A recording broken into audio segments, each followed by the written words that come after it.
Welcome. Good morning, North America and South America. Good afternoon, Europe. And good evening, Asia and Australia. My name is Sophia Briskine, and it is my honor to welcome you to the World Summit on Combating and Preventing Forced Organ Harvesting on Living People, particularly prisoners of conscience in China. I would like to welcome our distinguished speakers who are here with us backstage. Welcome to our registered audience who will be participating in a live Q&A session in a little while. And finally, I would also like to welcome those watching our live stream broadcast. Compliments to Epoch Times TV and NTD TV. Thank you all for joining us today. The event we're about to embark on comes as a result of extraordinary coordination across 5 continents between dozens of experts and hundreds of researchers, featuring speakers from a total of 19 countries. We will witness truly historical series of events addressing what some have dubbed as the most egregious crime against humanity in modern history. Prolific forced organ harvesting in China has continued unabated for over 2 decades, despite the magnitude of evidence presented in recent years by world-class researchers and investigators. Yet many governments remain silent. According to credible estimates, hundreds of thousands of victims, some estimate over 1 million, have fallen prey to this abuse of the medical profession. Some have even called it medical genocide. Yet many media remained silent. International regulations set by the leading health bodies continue to be violated. The lack of transparency is both alarming and criminal, yet many doctors and legal experts remained silent. We are reminded of yet another example of such deafening silence that unfolded in July 1942, when millions were marched into Auschwitz, Treblinka, and Dachau death camps. The New York Times published a small column on the back pages that 700,000 people were exterminated in the gas chambers. Meanwhile, the same edition ran a front page story of a governor donating shoes to the war effort. Where was the outcry then? And where is the outcry now? During the upcoming 6 sessions of this World Summit, you will hear world experts in 5 professional fields of medicine, law, politics, media, and social sciences. The final session will elaborate on the much-needed future steps and international policies required at this time. Our experts will discuss what mechanisms have fueled the indifference, what are the consequences of living with this atrocity for decades, and what can be done to end these crimes against humankind, to stop these crimes against every one of us. We invite you to be part of this important debate, from which no doubt solutions and justice for the victims will emerge, forming a vital framework for combating and ending the crimes of forced organ harvesting. Now, it is my privilege to introduce our host, Dr. Torsten Trey, physician and executive director of the international medical NGO Doctors Against Forced Organ Harvesting. Darfo has been twice nominated for the Nobel Peace Prize and was awarded with the Mother Teresa Social Justice Award in 2019. Please welcome Dr. Trey.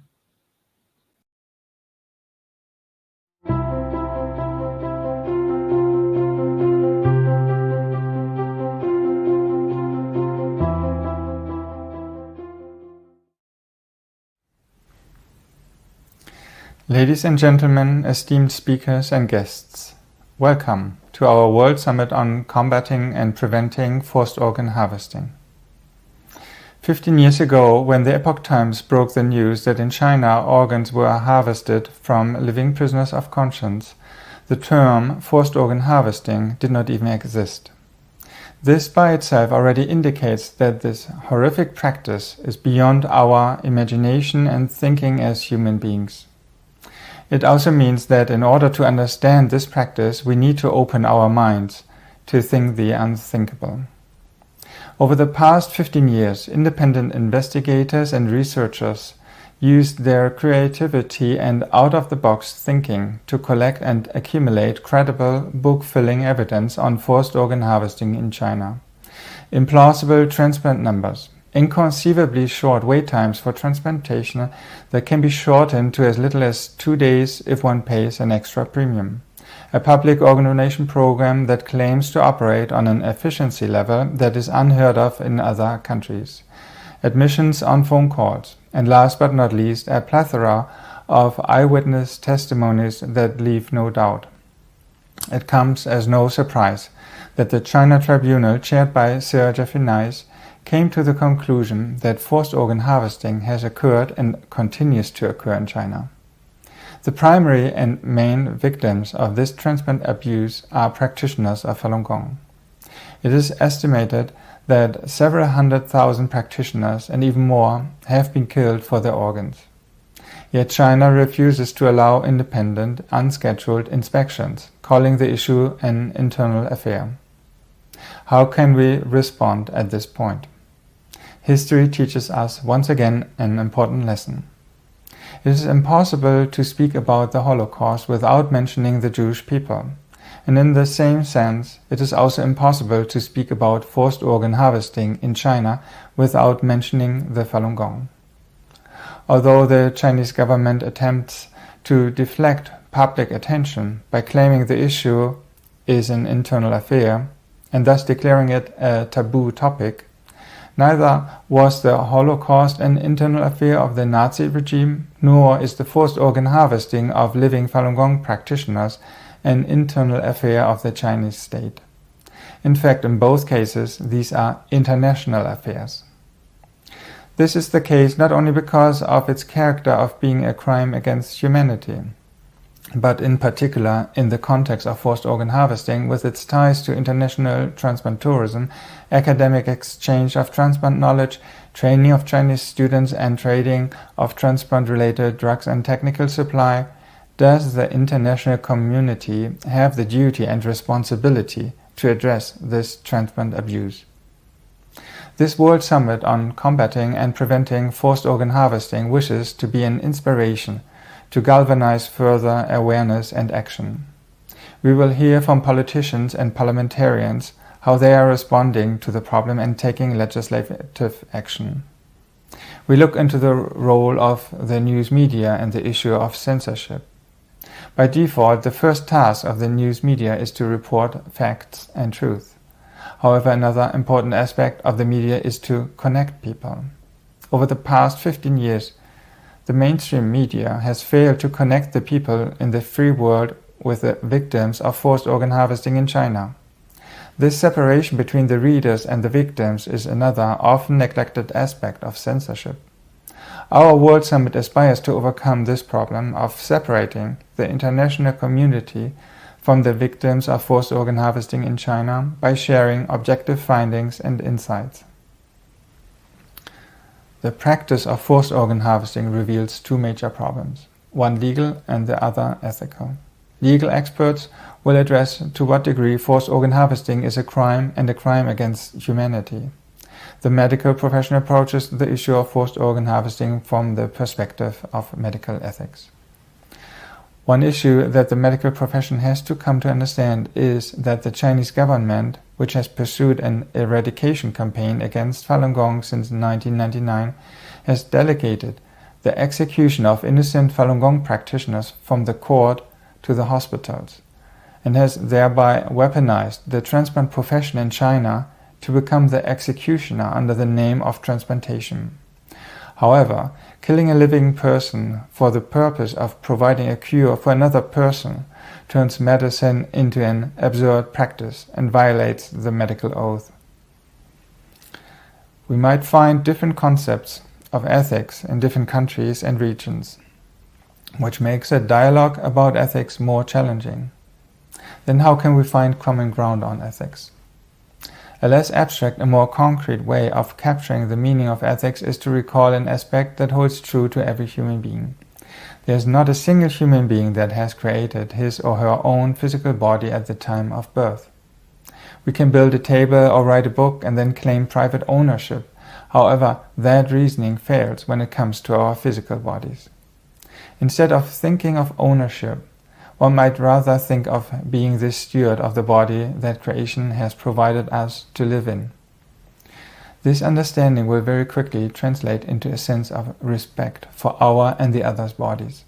The respect for the human body that was given to us by the Creator will serve as a good foundation for ethics and medicine. In this sense, in order to combat and prevent forced organ harvesting, our first step should be to show respect and commemorate the victims of forced organ harvesting. Although there are now also other victims groups, such as the Uyghur people, we focus our attention for a moment on the primary victim group. Being subjected to a 2 decades-long persecution and eradication campaign, it is obvious that the Falun Gong have a message to share that the Chinese government does not want the world to hear. We will take a look. Falun Gong is a spiritual Buddha Qigong practice that abides by the universal principles of truthfulness, compassion, and forbearance. Talking about the victim's practice serves 2 purposes. It not only gives a voice to the voiceless, but it also provides the most powerful and most peaceful approach to combat forced organ harvesting. I hold that by objectively speaking about the practice of Falun Gong in public, the incentives for the Chinese government to use forced organ harvesting as a means to eradicate the practice and deprive the international community from learning about Falun Gong will be defeated, and the stealth weaponization of the medical profession will be disarmed. The earlier the world learns about Falun Gong, the earlier the forced organ harvesting of Falun Gong practitioners will end. With these words, I ask now for your attention to our World Summit and our distinguished speakers.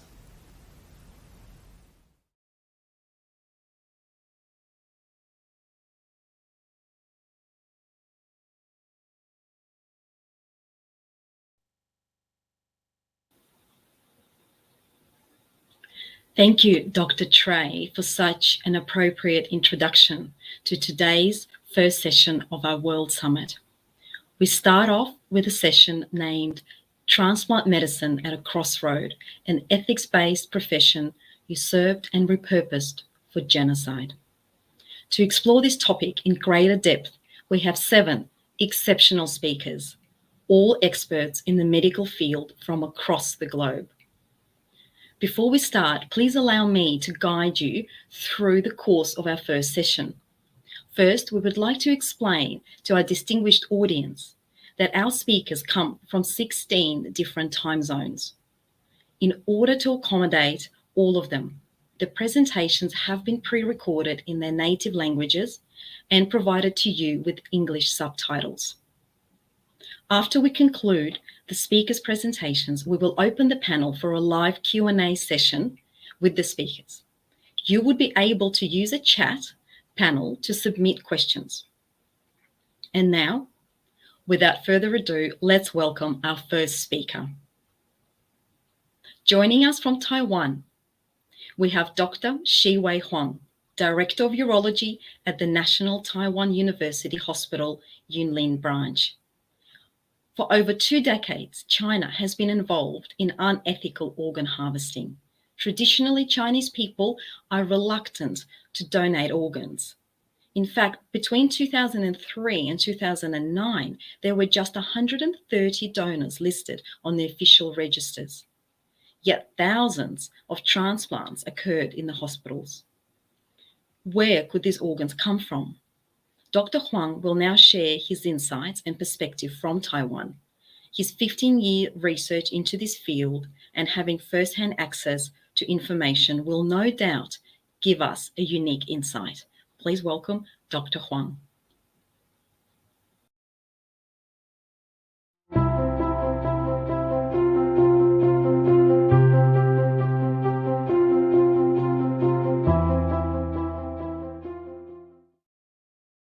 大家好，我是一位泌尿科医师。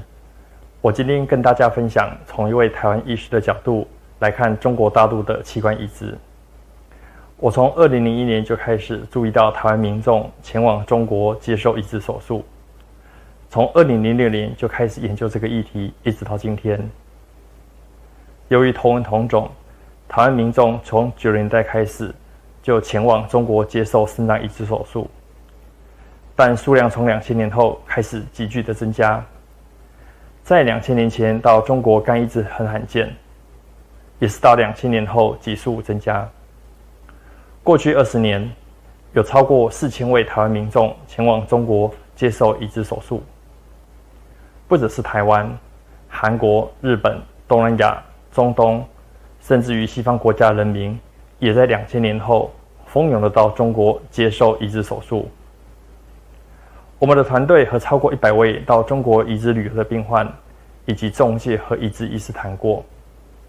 中国的器官移植可以分成4个阶段，分别以2000年、2007年、2015年为界，有改变的和不变的。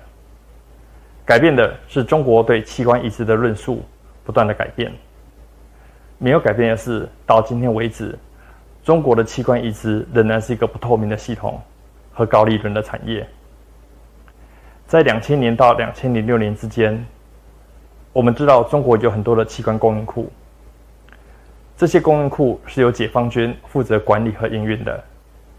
每一个供应库，我们估计随时有数千人以上的供体资料来供配对，而这些供体库，过去我们一直认为是死刑犯的供应库。当时在台湾对中国器官移植主要的争议，不是器官来源，而是中共医师摘取器官的方式。我们知道手段是很残忍的，他们只是制造一个枪伤的人，或者是简单注射麻药后的囚犯，然后就被偷摘走器官。这样的目的是确保过程中囚犯还没有死亡，器官还有正常的血流。一直到2006年才知道这些供应库主要来自防工学院。到2007年之后，中国移植最大改变是费用越来越昂贵，还有整个移植过程越来越隐秘，讯息越来越不透明，器官来源也成为不可谈的秘密。2015年后，中共声称他们已经改革了器官移植体系，只有合格的医院才能够执行移植手术，所有的器官都进入器官分配系统做公平的分配。他们的系统也符合世界卫生组织的标准，然后停止使用死囚器官。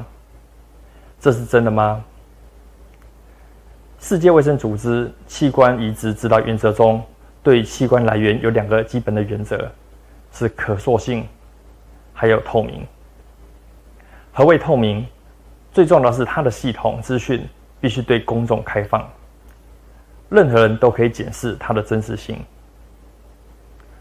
我们来看美国的 UNOS 系统，它提供国家、州、医院层级的器官移植病人和捐献者所有不涉及隐私的相关资料。可是中国的系统呢，它只提供一个全国的数字，不提供任何一家医院的数字。它的讯息是不对公众开放的。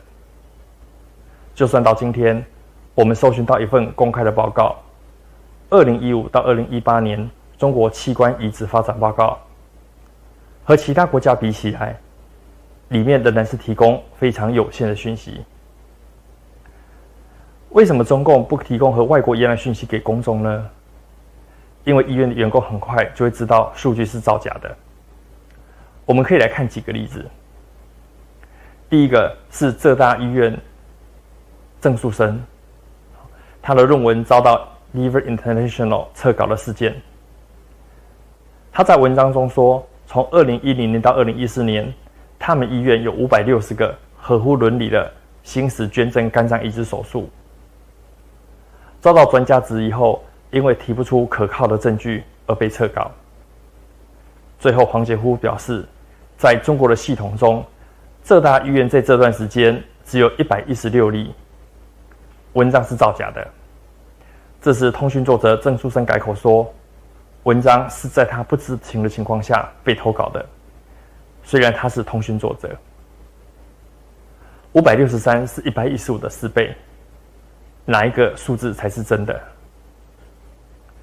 第二个是2019年安徽华阴县人民医院假捐献真倒卖器官的事件。这个事件中，加护病房主任勾结器官移植中心，以捐赠的名义用20万人民币欺骗家属倒卖器官，因为家庭的纠纷被小儿子举报。安徽事件中涉及到4家器官移植中心的造假：江苏省人民医院、南京骨头医院、天津第一中心、北京解放军302医院。这个事件中虽然有移植和摘取器官的手术，但是所有相关的病历记录在医院都是不存在的。最后我们看到的只有安徽的医院医师被处分，这4家移植中心没有受到任何的处分。那中国的移植中心有多少地下移植手术呢？第三个，我们来看台湾前往中国移植旅游的病患。台湾从2015年7月开始，要求境外移植旅游的病患回国要登录。从2015年7月到2019年7月，有360位病患完成登录，仍然有一些遗漏的，但其中有95%是到中国。我们可以发现，其中有5位病患是到没有资格的医院接受移植手术，4位病患移植医师并不属于那一家移植医院，另外还有7位病患是到柬埔寨，但医师来自中国。我们可以发现，没有资格医院仍然在对境外民众执行移植手术。那么还有多少没有资格的医院还在执行手术呢？我们要知道，这些医院都是有党支部的，都是在共产党的控制之下。这3件事情可以看出来，医院、省、国家层级的数字是斗不起来的。医院实际移植数字远远超过国家统计数字。中国的地下移植数量还是很可观的，而且很多参与的都是大型的器官移植中心。因为中国的讯息是不透明的，医学界只能够依赖中国官方的说法。问题是我们能够信赖北京的说法吗？我们来看看黄杰夫对死囚器官的说法。他的说法就是前后矛盾，内外有别。他有7种不同的说法。在2006年之前，他说中国的器官全来自公民捐献。07年到12年，他说器官来自于死囚，但是都有知情同意。到了12年、15年，他改口说，这些死囚器官还没有经过囚犯或家属的同意。2015年，他说死囚器官是肮脏的利益链，这些罪恶都是来自于政法委书记周永康。在2015年2月，他对中国媒体说，死囚器官只要进入捐赠系统，就是公民捐献，不再使用死囚捐献这个名词。遭到国际人士质疑之后，在2015年11月，他说系统不再允许使用死囚器官，但是不是停止使用死囚器官。但是我们知道死囚器官的法令到今天都还没有废止，那中国还有在用死囚器官吗？到现在，器官移植仍然是中国一些医院的主要创收来源。2007年之后，供体的价钱不断提高，到今天对中国人而言，一个肾脏移植手术如果使用的是尸体器官，要花费$500，但是如果是亲属捐赠，连同捐赠的医疗费用只需要$16,000，这中间$34,000 也叫重体费，这$34,000也叫共体费，也是一个器官中介、买卖、偷窃的重要诱因。对医院的收入，我们以北京309医院自己所宣称的，移植部门是他们医院最赚钱的收入来源。移植收入从2006年的$450万增加到2010年的$3000万，收入是持续一年一年的增加。另外，我们看到中国的移植医院病房仍然持续的扩张，但相反的，在2006年到2015年中，中共统计数字却呈现手术数量不增反减。那么，为何这些医院还需要不断的扩建病房呢？但是相反的，2006年到2015年，中共的统计数字却呈现手术数量不增反减。那么为何需要不断的扩张病房呢？到今天，中国的器官移植仍然是不透明的和黑箱的。官方的移植数量、器官来源、器官分配的说法是不可信的。器官移植是一个高获利的产业，对中国人和外国人来说，只要有钱，等待时间仍然只需要1到2周。由于不透明，中国的系统仍然是不值得信赖的。为何中共不让他的系统透明呢？主要的是他们仍然在欺骗和隐瞒中国人。到今天，器官代表巨额的金钱，中国的医院和医师们用他们不同的渠道在寻找器官。从2000年到2006年，器官主要来自法轮功学员。到2007年后，除了法轮功学员以外，维吾尔族人、少数族群其他囚犯也成为受害者。除此之外，器官买卖、偷盗也更加横行。中国要成为一个真正合乎伦理和法律的器官移植国，它的器官移植手术就不能是一个庞大的利润市场。移植捐赠和分配系统必须完全透明，而且要对公众开放。另外，在中国，只要人权迫害持续存在，资讯持续不透明，那么滥用器官移植手术就不可能消失。谢谢大家。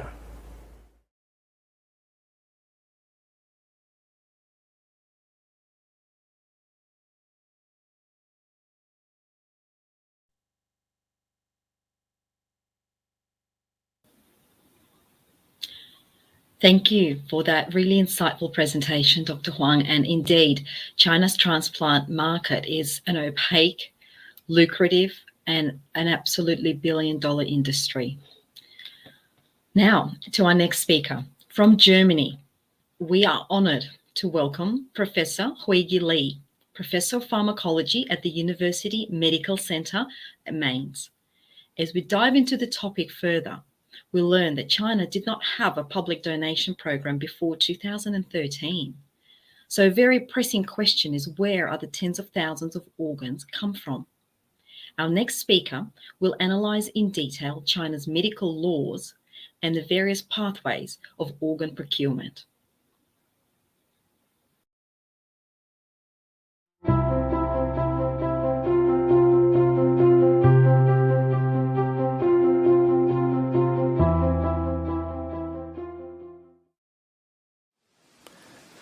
Ladies and gentlemen, my name is Huigi Li. I am a professor of pharmacology at the University Medical Center in Mainz, Germany.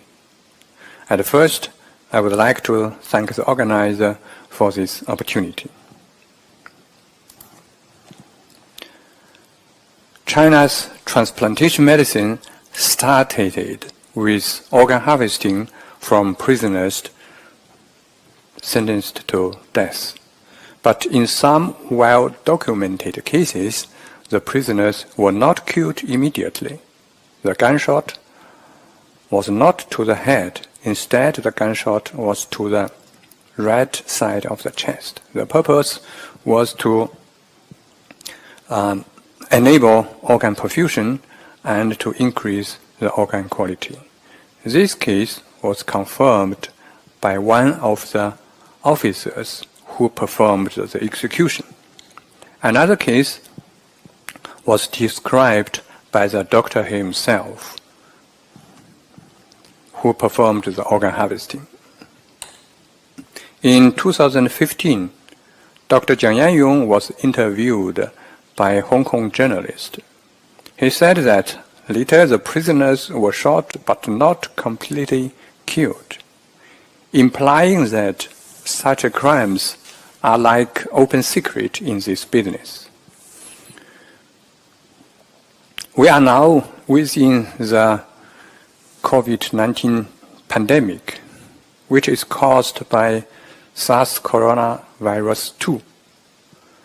The SARS coronavirus 1 caused an epidemic in China in 2003.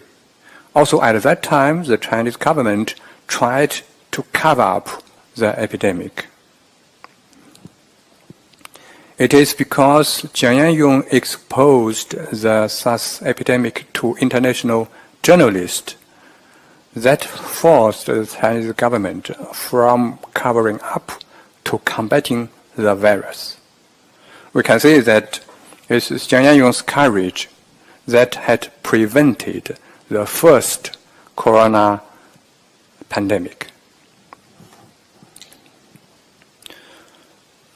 You can read details of organ harvesting from prisoners executed incompletely by shooting in our publication. So this is the first type of live organ harvesting.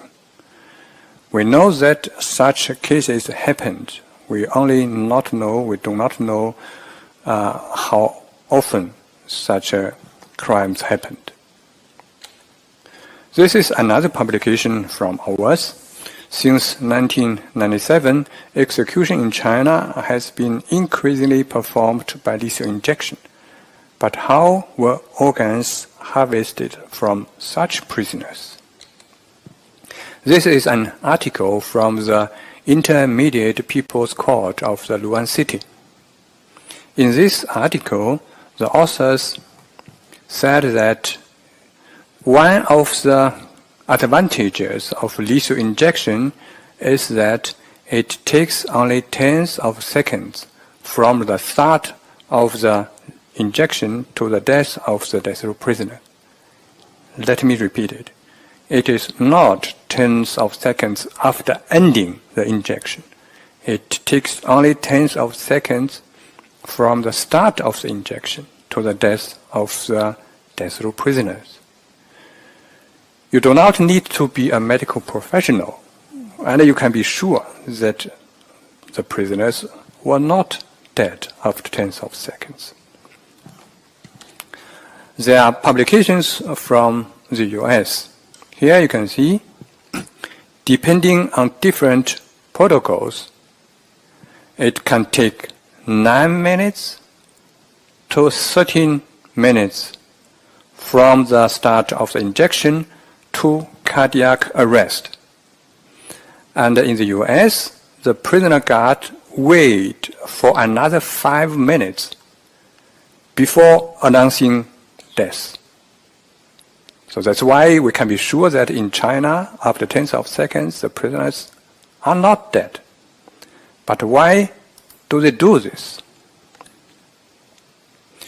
In this article, it is stated that execution by injection provides donor organs in better quality and greatly improves the utilization rate of death row prisoners' organs. So this is for organ harvesting. So if such a prisoner is harvested for organ transplantation, it is always under such a condition in a state that the prisoner is still alive. So it's unethical. But the next question is, do the prisoners suffer from pain? This is a publication in the Lancet journal, which stated that post-mortem concentration of CO-penta, which is the anesthetic component in the lethal injection, so in the blood was lower than that required for surgery in 88% of the cases. In 43% of the cases, the inmates had concentrations consistent with awareness. That's why lethal injection is not human. If such situations are applicable, if such situations can be applied to the situation in China, it would mean that the prisoners must have suffered from extreme pain. So this is a second type of organ harvesting, of live organ harvesting. Type 1, Type 2 are prisoners sentenced to death. That's why there must be a form of execution. But how about prisoners of conscience? Political prisoners, they have no death sentence. How are the organs harvested from such prisoners? This is a publication in a medical journal, Henan Medical Research. The heart transplantation was performed at the Chinese People's Armed Police Forces hospital, so a hospital of a military, a kind of military hospital. So the heart transplantation was performed in 2001. In 2001, there was no concept of brain death in 2001. That's why this so-called donor cannot be a brain death patient. If we look at the procedure of donor heart removal, here we can see at first systemic hyperionization was performed, and systemic hyperionization can only work if the heart is working, if the circulation is working. So the person is also not a cardiac dead person. Here it is very clear if you look further. Cold cardioplegia solution was delivered to the heart through the aortic route until the heart stopped beating. So the heart was beating. So it is a cold cardioplegic solution caused cardiac arrest. So this person, this so-called donor, was not a brain death patient, is not a cardiac patient, it was a living person who was killed by the medical professionals. This is very likely the situation of organ harvesting from prisoners of conscience. If a prisoner of conscience is harvested for organ transplantation, it is always under such a condition. It would be a nonsense from the view of the doctors to kill the person first and then to remove the organs. China has no brain death legislation. In 2003, the Ministry of Health drafted brain death determination criteria and brain death determination of technical specification. From that year on, brain death determination was performed and organ donation after brain death were carried out. In the published criteria for brain death determination, it is stated very clearly that 3 conditions must be fulfilled for diagnosis of brain death: deep coma, absence of brainstem reflexes, and also absence of spontaneous respiration. It's stated very clearly in such publications that the absence of spontaneous respiration must be confirmed by apnea test, and an apnea test can only be performed by disconnecting the patient from the ventilator for 8 to 10 minutes. It means very clearly that a brain death determination can only be performed in a patient who is already on the ventilator. But it is not the case in some publications from China. This is a publication from the Kunming Medical University. In this publication, they claimed that all the 7 donors were brain dead, but without giving the cause of coma, and the phrase brain death determination was not mentioned in the article even once. If you look at how the heart was removed, it is stated in the article that after donor's brain death, intratracheal intubation was performed for mechanical ventilation. As we have just learned that brain death determination can only be performed in a patient who is already on a ventilator. So after brain death, to perform the intubation for ventilation is a bad joke. So it means that brain death diagnosis was not performed. It's not a brain death patient. If we look at further, the intubation and mechanical ventilation was directly followed by the heart removal procedure. Also here it's very clearly that the heart was working, and it is the cold solution that induced cardiac arrest. So in this case, it's very clear brain death determination was not performed and the heart was working, means that it is also not a cardiac death patient. Neither brain death nor cardiac death. It was a living patient who was killed by the doctors by removing the heart.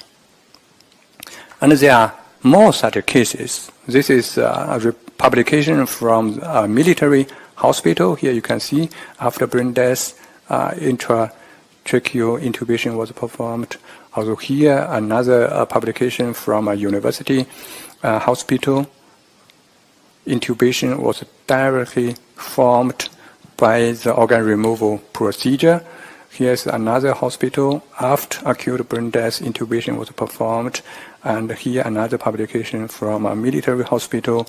Also here, intubation was directly performed by heart removal. Also here, in this case, it is very clearly that the heart was working. The heart was emptied by several heartbeats. The heart was beating.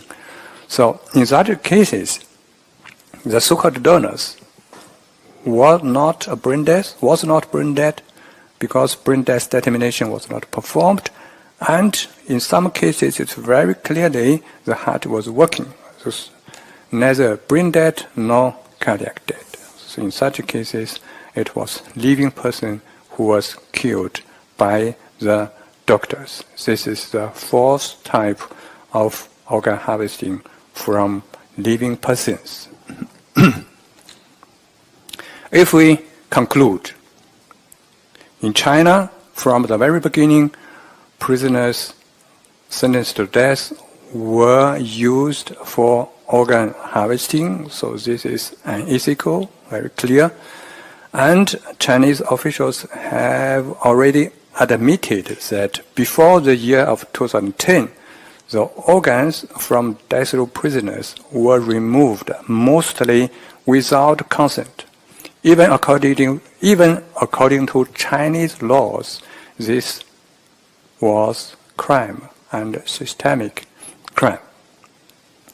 And live organ harvesting, meaning that organ harvesting from a still living person was carried out both from prisoners sentenced to death and from political prisoners. And this is a crime against humanity. This is the end of my presentation, and thank you very much for your attention. Thank you.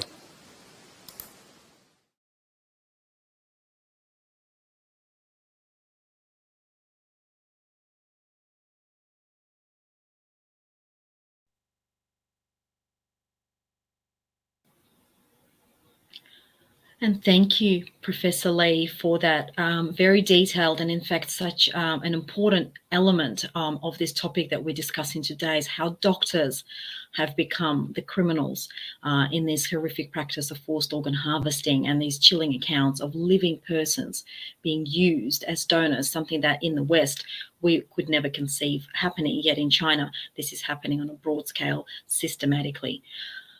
Our next speaker, from the United States, we're now joined by Dr. Kathleen Timson, Associate Professor of Forensic Nursing. Dr. Kathleen Timson received a master's degree from Johns Hopkins University and a doctorate of nursing practice from Regis University, an awarded expert speaker and author on forensic nursing, education, and wound care. Outside of China, in the West, the recipients are much part of the problem as much as the perpetrators of these crimes. Transplant tourism and transplant tourists travel to China from across the world. Forced organ harvesting is indeed an international affair, not just an internal one. Let's now hear from Professor Timson's perspective.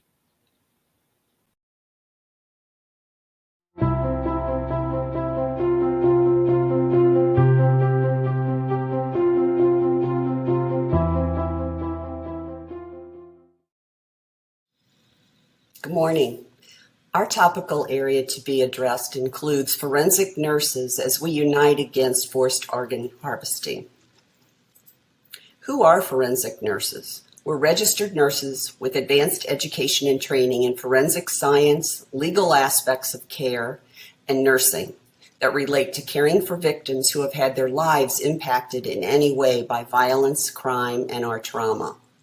Forensic nurses have access to being generalist or specialized in many of the subspecialties within the forensic nursing profession. In terms of forced organ harvesting, this specialty that we call upon our work to occur in is that within the human trafficking domain, and we have been advancing human trafficking and forensic nurses for about 20 years globally. So what is forced organ harvesting? That's the killing of individuals by the state for forcibly extracting human organs or bodily tissue for transplant.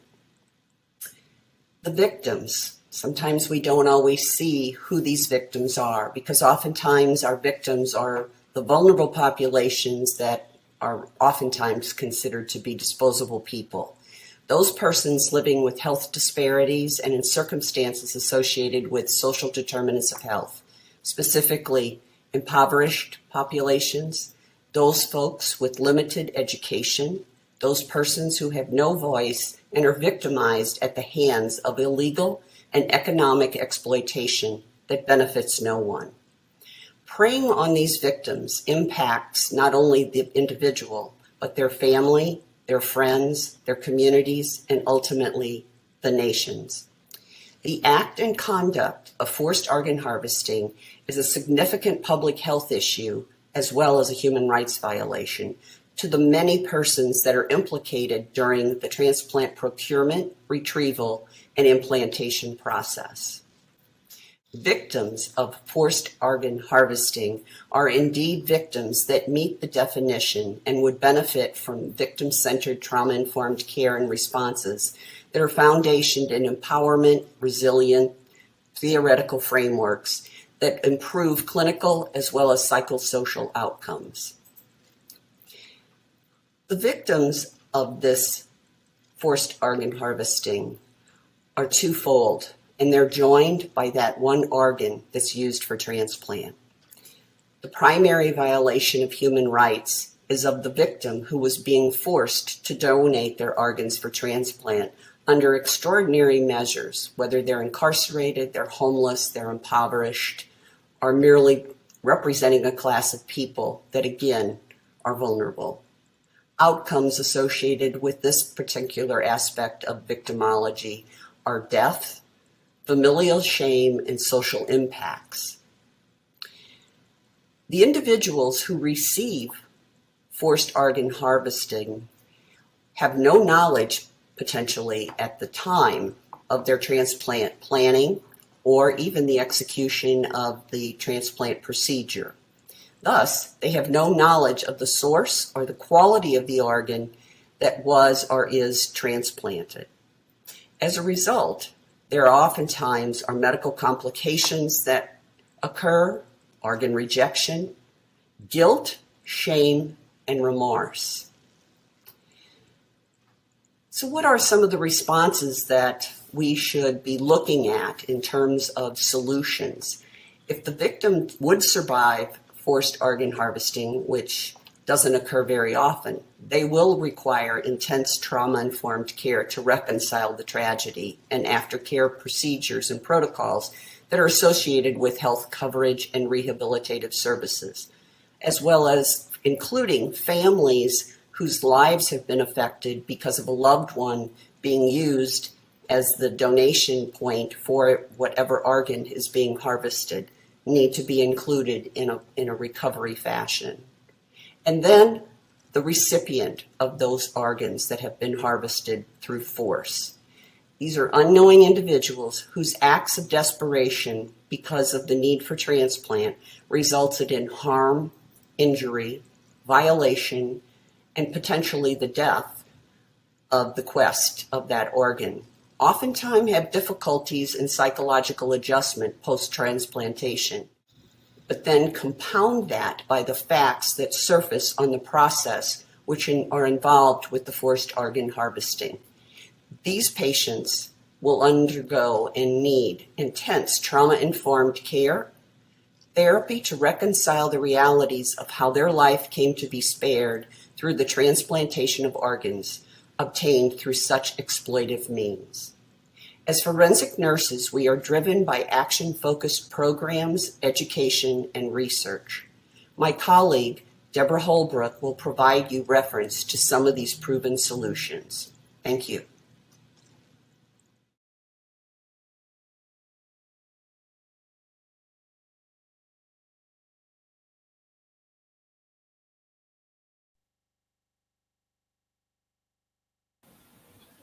And thank you, Dr. Timson. Indeed, such an important element that you raise in your presentation of the need for rehabilitation of the victims and or their families, in fact. And that is something that not much is spoken about. But of course, in China, we can imagine that no such processes are available for those families of who lost their loved ones to this horrific practice. Moving to our next speaker.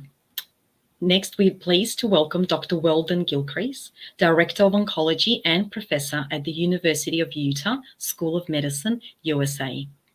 One of the key inspirations for this World Summit was the need to break the systematic silence on the egregious practice of forced organ harvesting committed in China. Our next speaker will address what this silence means for both the medical community and humanity as a whole. What are the implications for a medical doctor who took the medical oath? Can he remain silent when the core principle of the medical profession, which is to do no harm, is violated in the most conflicting way?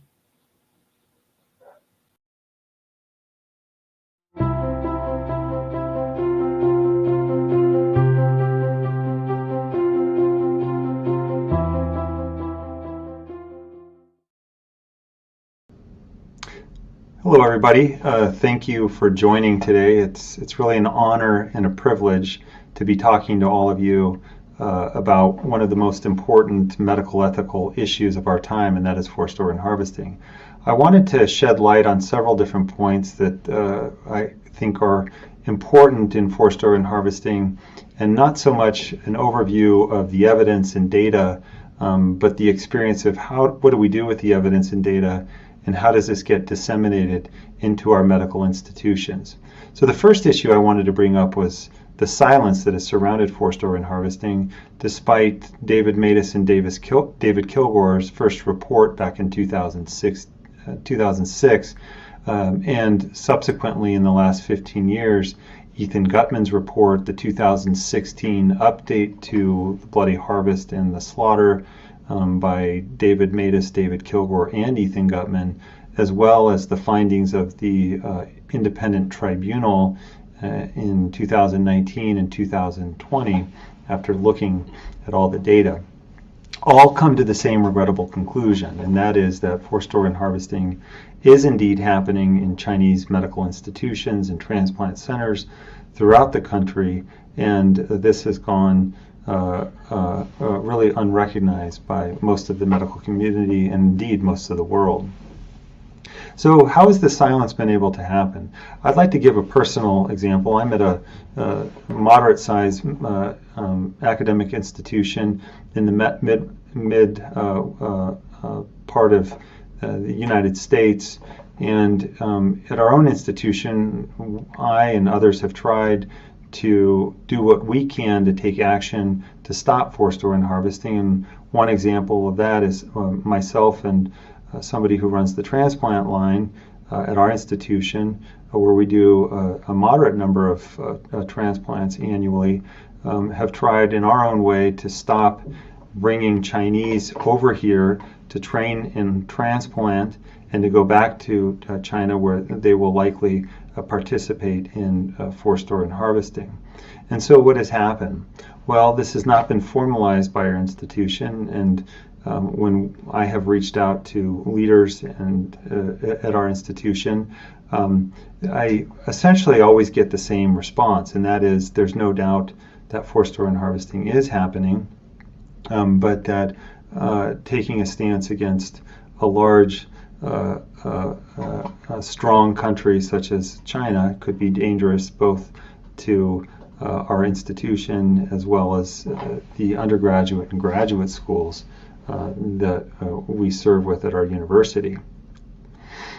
And one example of this was in late 2019 when I approached one of our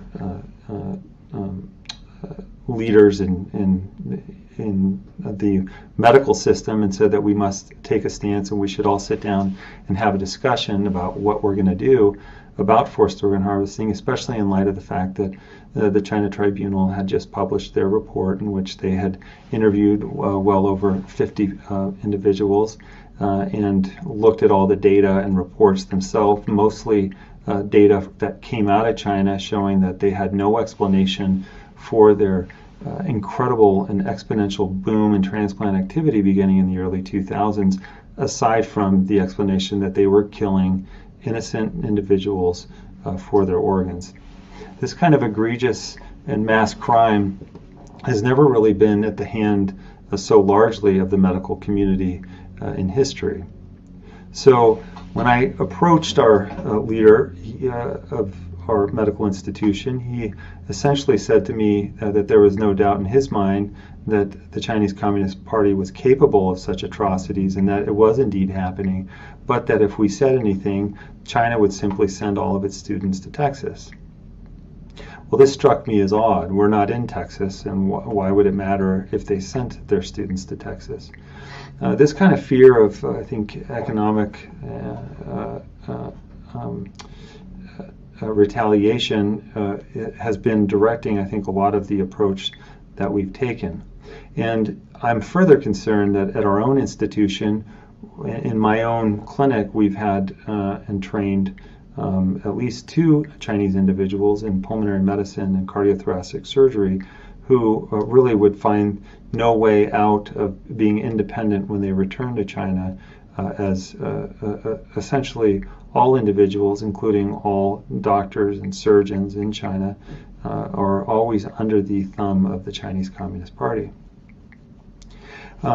Further, we have individuals here who collaborate and work closely with Chinese institutions, including going over there and giving lectures and having individuals from China here, in fact, working in our laboratories and in our clinics, and such as one such individual who has Chinese working on his R01 grant in his lab. So why have we taken this approach of collaboration and engagement with China? There's a great editorial by Wendy Rogers, Matthew Robertson, and Jacob Levy that was published in the BMJ back in 2017 that I encourage you all to read. It's simply a page detailing the approach that the Transplantation Society has taken, and indeed the medical community at large, and that is one of engagement and cooperation with China after the 2006 David Matas and David Kilgore report came out. So has this stance of engagement and cooperation and collaboration worked? Well, the short answer is no. We've taken similar approaches from a diplomatic and an economic stance in the United States, really to detrimental ends. One example of this is you've seen in the last couple of years top scientists and top physicians and academicians at our institutions that have had to leave their post because of their close ties and their financial ties with the Chinese Communist Party, which they were not reporting to our federal government, which they're required to do. So if, for example, at MD Anderson in 2019 and at Moffitt Cancer Center in Southern Florida in late 2019, early 2000, 9 leaders, none of which were Chinese or Chinese American, were forced to resign or left their posts because of not reporting their close ties to the Chinese, with the Chinese government to the United States. So you can see the dangers of this close engagement and collaboration, but it's worse than that. I think collaborating and cooperating with a medical system that's under the thumb of an evil regime is dangerous. And indeed, we've seen this with forced organ harvesting. This didn't happen in a vacuum, and in fact, most of the individuals that have built the transplant centers in China, as was bragged about on medical sites before the 2006 report came out, trained in the United States and other leading Western organizations in transplant medicine.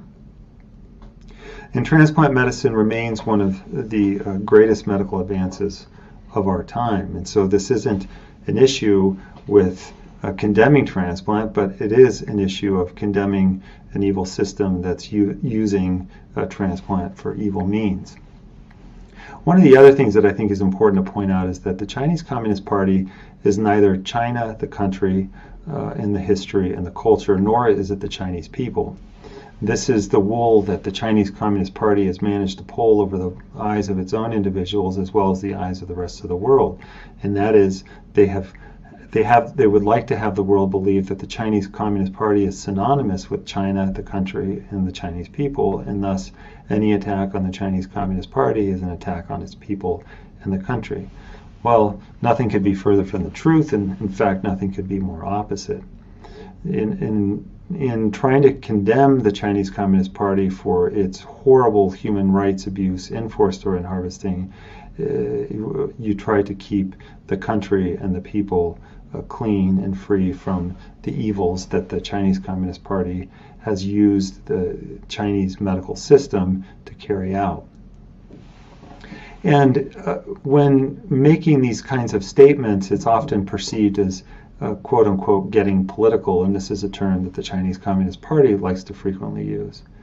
Political or not, our medical field must stay free from politics.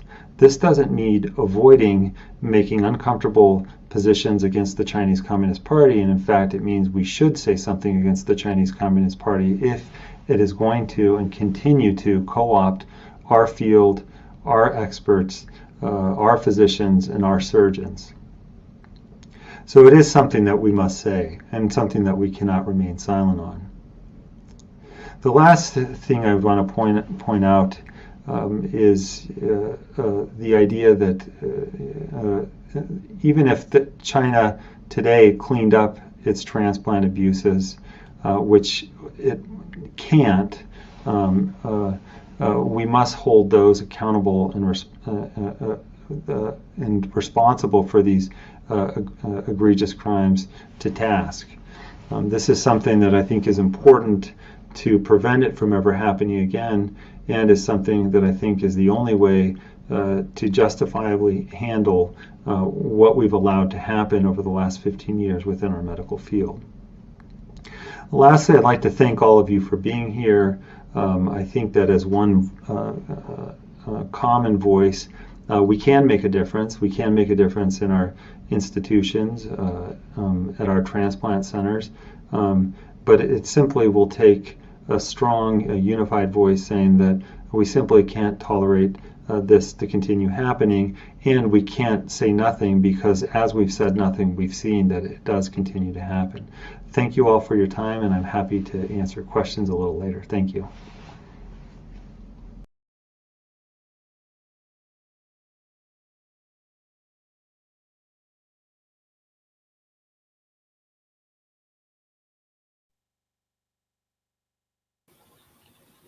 And thank you, Dr. Gilcrease. Indeed, you raised some really important questions, and I think a lot more we might endeavour to cover in the Q&A session that will happen at the end of our formal presentations today.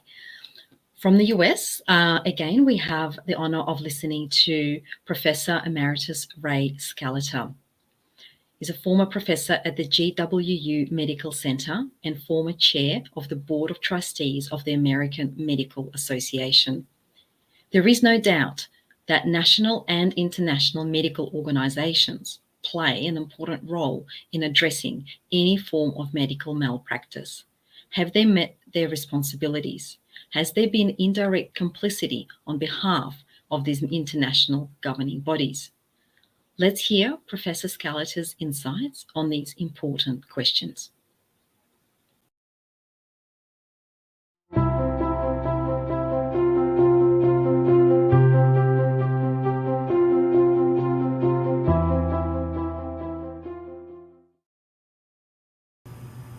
Thank you very much for inviting me to be speaking in this very important conference. I'm going to discuss organ transplantation and the responsibilities of medical organizations. Nationally, and here in the United States, medical societies such as the American Medical Association, the AMA, issue ethical guidelines on transplantation.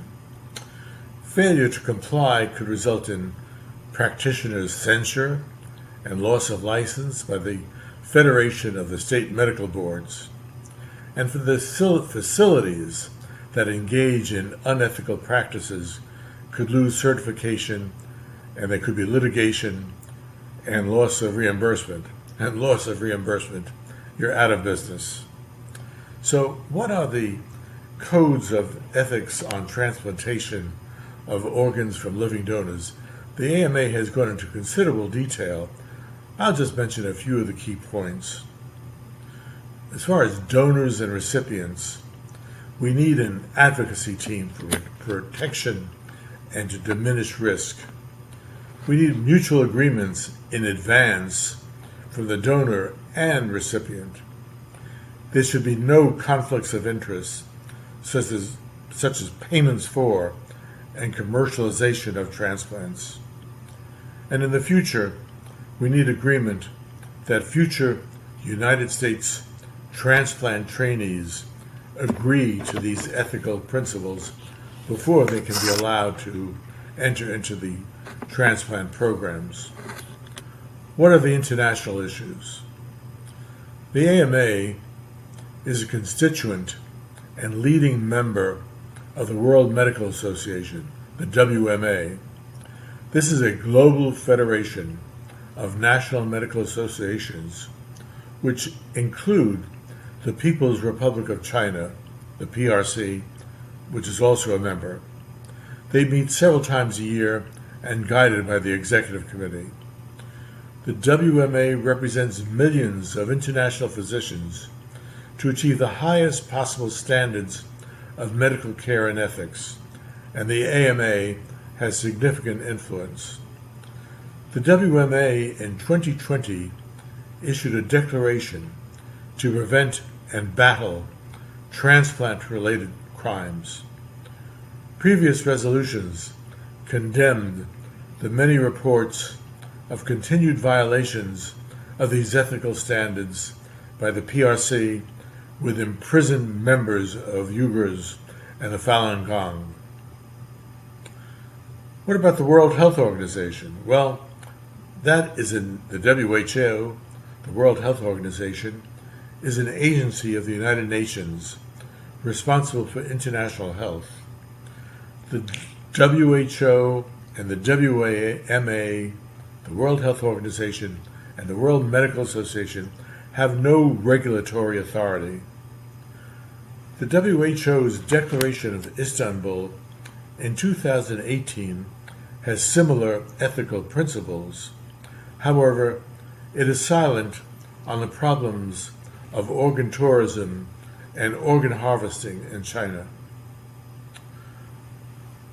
The custodial transplant surgeons of the Declaration issued a declaration in June of 2020 which cautioned against scientific misconduct, and they stated that physicians should affirm allegiance to the guidelines regarding organ trafficking and tourism, and that journals should affirm their adherence to that goal. The China Tribunal. This is an independent organization in London. It concluded in 2019 that China has committed, quote, crimes against humanity, unquote, with forced and deadly organ harvesting over at least 20 years. A recent article in the Annals of Surgery titled Lung Transplantation for Elderly Patients with End-Stage COVID-19 Pneumonia from China raised serious ethical concerns as to how the lungs for the recipients were obtained within 3 to 4 days.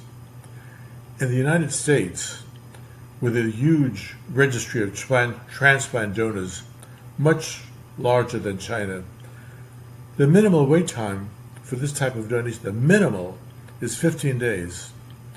And the question is, why was such sick and elderly patients chosen?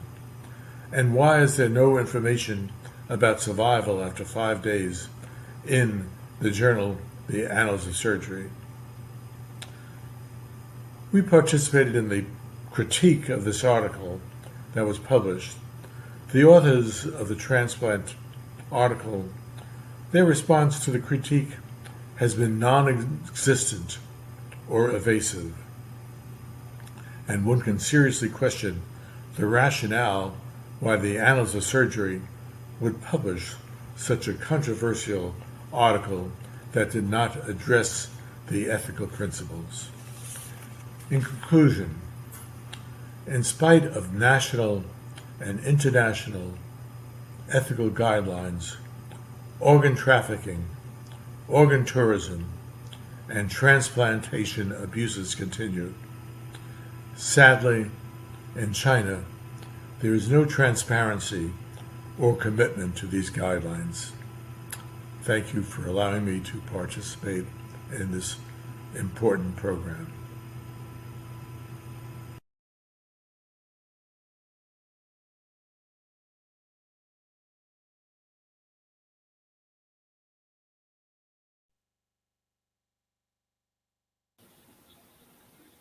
Indeed, Professor Scalata, these crimes are horrific, and new guidelines and international regulations are much needed to address this.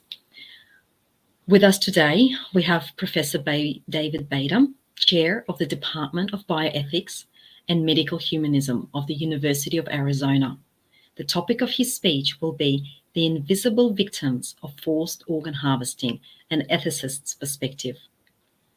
Professor Bader has been outspoken about the transplant abuses in China for many years and hosted several seminars about this topic. A top expert in his field and a dedicated advocate for ethics, Professor Bader values humanity and each individual as a person. Please welcome Professor Bader.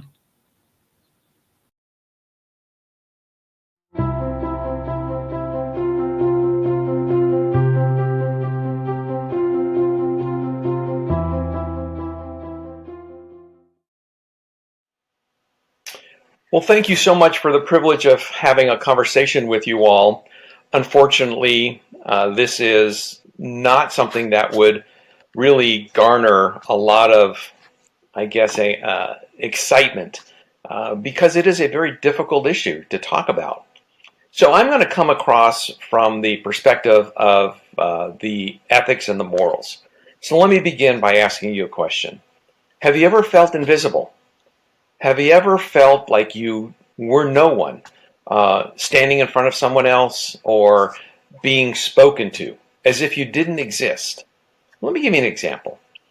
How many of us have gotten our car to a red light and stopped, and out of the corner of our eye on the left side, we notice a homeless man or homeless person?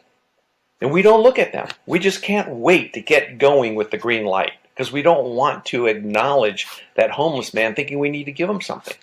But by virtue of the fact that we don't even look at him, we denigrate his personhood. He doesn't exist. And from my perspective, this is where I'm coming from with this whole aspect of forced organ harvesting from persons who don't exist in the minds of those who operate on them, who use them as a commodity, who use them to benefit themselves, rather than understanding that receiving an organ is a gift. So I come back to this whole concept of personhood. When we talk about personhood, that entitles everyone who's recognized as a person to rights. And the more common rights are dignity, honesty, trust, integrity. The minute that we denigrate someone by not recognizing them as a person, we can take advantage of them. We can use them. We can actually belittle them by making them just an it or a something, a commodity. In this world of forced organ harvesting, we see that this is in fact the case. The persons who are taken and put into prison and who are then used as a commodity for organs are not considered persons. They're considered, as I mentioned, a commodity. And the surgeons who operate on them, and I use that word loosely, operate, they butcher them, they're not persons themselves because they find themselves being more into who they want to be and finding out that they are more what they are. Truly, truly not persons. We as physicians have oaths, responsibilities, we have obligations. And the primary obligation, responsibility, and duty we have is to recognize the person who's sitting across from us seeking our help as someone who we believe in as a person. A person is a person. We engage with them. We have a relationship with them. We have trust with them. There's a sense of dignity. But what we're seeing in this situation with this forced organ harvesting is that there is none of that. And from the ethical perspective, there is this significant moral just devastation of moral foundations on the part of those who take advantage of these vulnerable people. The individuals, and you notice I'm not even calling them persons, the individuals who seek out an organ by paying for it large sums of money, they themselves are not necessarily persons because they are self-gratifying themselves at the expense of someone else. So the long and short of it is, from the medical, ethical, moral perspective, there is no moral intake or input on the part of those who seek the organs other than this self-gratification, this whole concept of me first, me principle. The surgeons who do these atrocious things to the vulnerable, they themselves are so far outside the boundaries of the profession and the vocation of healing, are they themselves completely unworthy of the gift that was given to them of being a physician healer. So from my perspective as an ethicist and as a critical care physician, I come to you by sharing that this whole concept of personhood, that concept of personhood which we all entail as the most important part of who we are, is completely destroyed, is denigrated, is void from all aspects related to the atrocities that are occurring with forced organ harvesting. So I pose the question again, have you ever felt invisible? And I submit that yes, those who have been captured and who have been forced into a submission of their organs being taken are invisible. I don't think you and I would ever want to be like that. We don't ever want to be invisible. We want to be seen as persons. Appreciate your time, and thank you.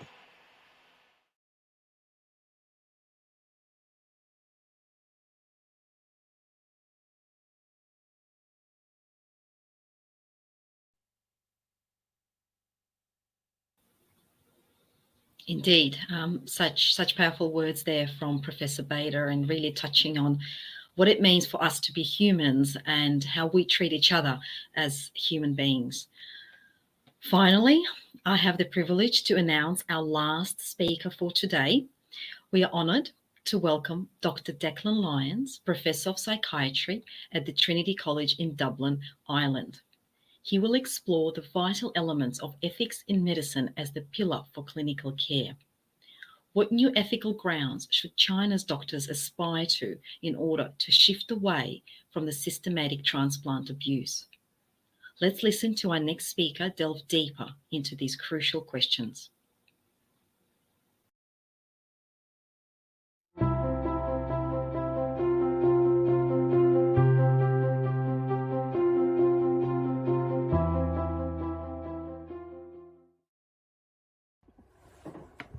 Thank you for the invitation to take part in this World Summit on Combating and Preventing Forced Organ Harvesting in China. My name is Declan Lyons. While I'm taking part in this summit, I'm deeply concerned about continuous reports of human organ harvesting in China, which I believe represent gross violations of ethical medical practice. I'm a medical doctor living and practicing in Ireland, and I'm deeply worried about the activity of some Chinese colleagues who quite simply prioritise power over ethics. To be silent regarding these dramatic departures from very basic ethical norms, to me, is unconscionable. As ethical decisions are an everyday component of daily medical practice, disparity in clinical ethical practice anywhere weakens bioethics everywhere. The allegations are that organ transplantation is big business, estimated to be $1 billion business per annum in China, and up to 60 to 100,000 transplants occur on an annual basis in the People's Republic. Obviously, the source of most organs we know for decades has been executed prisoners, but there was a welcome move to voluntary organ donation and a system in 2015 of that. But the UN Special Rapporteurs in June of this year believe ethnic, linguistic and religious minorities in China are still targeted for involuntary organ harvesting. We know that hearts, kidneys, livers and corneas are the most frequently removed organs. Many clinical personnel are involved in this process, including surgeons, anaesthetists, physicians and nursing and other medical professionals. And there is very little data emerging from China to investigate or refute these concerns. In terms of our ethical obligations, doctors everywhere need a good grounding in clinical ethics. We need a perceptiveness which helps us understand the overt and more covert ethical principles underlying our everyday practice. We need to be ever vigilant about the ethical implications of everyday practice and be ready to review and change our practices, procedures and protocols. We need to demonstrate competence, care and communication to create a therapeutic environment within which trust is developed between clinician and patient, and that should be implicit. There is therefore a mutual education process where clinician and patient learn about each other, and then the process of healing moves on apace. When doctors advocate for patients and behave professionally and responsibly, for example, in the maintenance of confidentiality in terms of patient records, basic trust is established and maintained. Trust is vital if patients are to seek and obtain the necessary help from doctors. It can't be taken for granted. Basically, we need to behave our way continually into greater and greater trust. Quite simply, I believe the patient is a guest in our house and should have considerable authority and very justifiable expectations of care, the care that they receive. This is increasingly acknowledged in terms of how doctors are trained and educated, and medical professionalism is a new discipline. It's becoming a new subject on the medical education curriculum, spanning undergraduate training and postgraduate training and continuing professional development. Arguably, medical professionalism and ethical awareness is the only subject that doctors will continually learn for the rest of their career. The principles of ethical practice are, first of all, do unto others, respect patient autonomy, do no harm, aim to be good and be just in the execution of your work. Ethics in many ways is a subtle awareness of closing the gap between who we are as doctors. As humans, we may be frail and fallible, but who we're capable of being. Crystallized professional skills, therefore, are as important to medical practice as knowledge itself, which is increasingly democratized and available on the internet. But ethical violations which are overt and outrageous, such as we hear about in China, such as forced organ harvesting and trafficking, this offends medics everywhere. Individually, clinicians must ethically confront issues such as the basic conflict of interest between being an agent of state repression or a patient advocate. The two are simply incompatible. In reality, forced and voluntary organ harvesting has taken place for decades in China. This has been widely admitted, with the assistance, I'm sad to say, of medical personnel. There has been no counter-evidence or credible response of denial of these allegations from the appropriate authorities. The medical community globally, I believe, is largely ignorant or incredulous of these practices, as the violations are so profound and grave. People basically assume that they cannot be true. Doctors have a duty where possible to act in society's interests. There is no doubt about that, for example, protecting public health. And in our role, doctors, nurses, and indeed information and facts save lives, and society listens to this counsel and protects lives even by entering economic recession voluntarily, as we've seen all across the world in the case of a pandemic lockdown. The fallout from what we're seeing in China and what is alleged in terms of death, mutilation and psychological trauma of prisoners of conscience in detention in China is severe and profound. Basically, a vulnerable population remains incarcerated and could experience torture and death at any time. And I believe trust in medicine across an entire continent, across the globe, will be damaged and could lead to resistance and complacency in the face of future global pandemics, for example. What credibility will doctors have in the future if they are prepared to tolerate such gross deviations from ethical practice? State-sponsored cruelty, moreover, will erode moral and civic values that should underpin sustainable human development. Lack of autonomy or ownership of one's own body simply destroys a central feature of human existence, something that we take very much for granted. How do we respond to these allegations? We must investigate. We must investigate again and yet investigate still further. The authorities in China must respond. If progress has been made since 2014 in reducing forcible organ extraction, then publish the data and allow its verification by the international community. We need internationally validated registers of all organ transplantations that are occurring in China to restore any sense of credible belief about their origin. We need to educate doctors in China about their ethical obligations, particularly those attending overseas training programs in organ transplantation. We must engage with the international community. China must engage with the international community or risk isolation. Biological threats such as viruses, as we've seen, recognise no human borders. I think an example would be the early sharing of COVID-19 genome, which allowed global response and vaccine development. And this cooperation and collaboration between medicine was extremely helpful in allowing us retain hope over someday controlling and eliminating this pandemic. But conversely, disparity in bioethics anywhere weakens bioethics everywhere in all corners of the globe.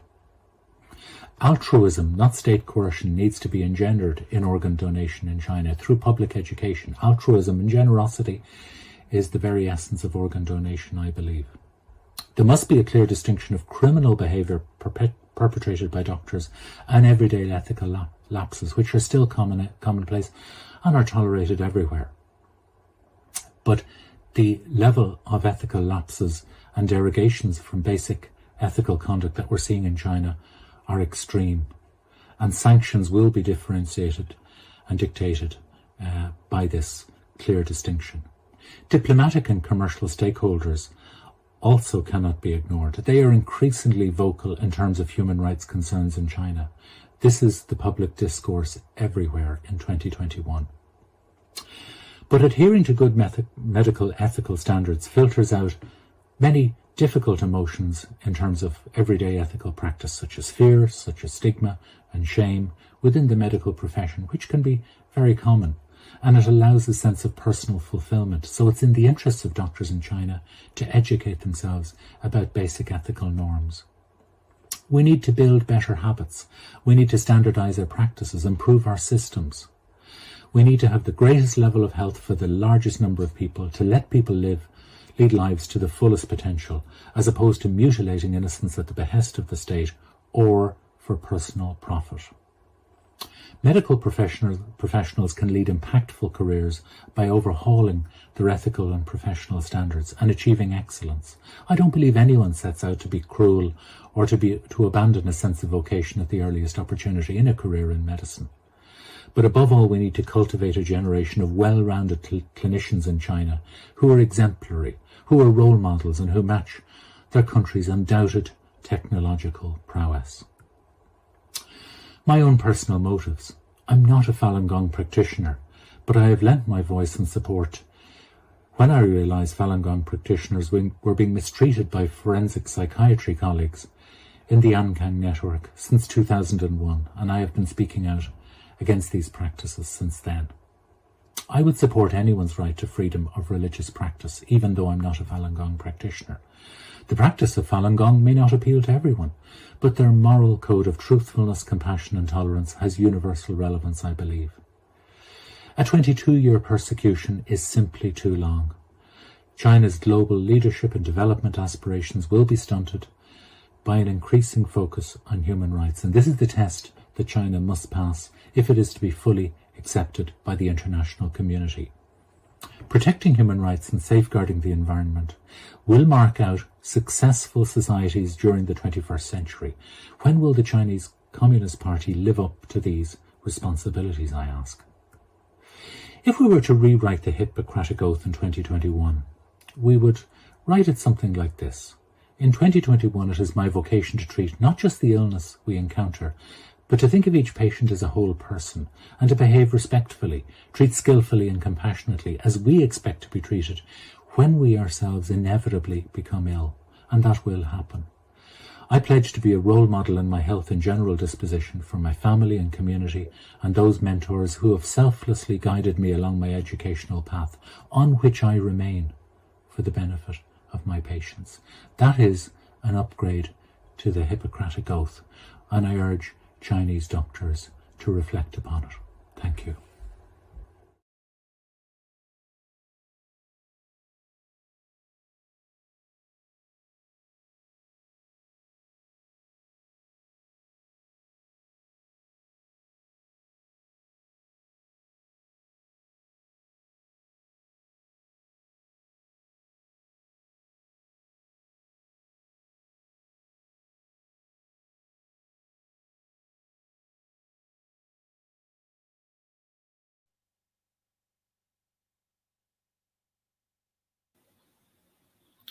And thank you, Dr. Lyons. What an appropriate way to conclude our session today with that new updated Hippocratic Oath. And thank you very much to all our distinguished speakers. What an incredible array of perspectives we heard today. Thank you to our audience who joined us today. I believe we have been advised that there are thousands watching our summit today over multiple platforms across YouTube and directly registered audience members. So absolutely amazing. And I'm sorry I don't see your faces, but I just wanted to acknowledge all of you today. We will now be transitioning to our Q&A session, where our registered attendees will be able to post questions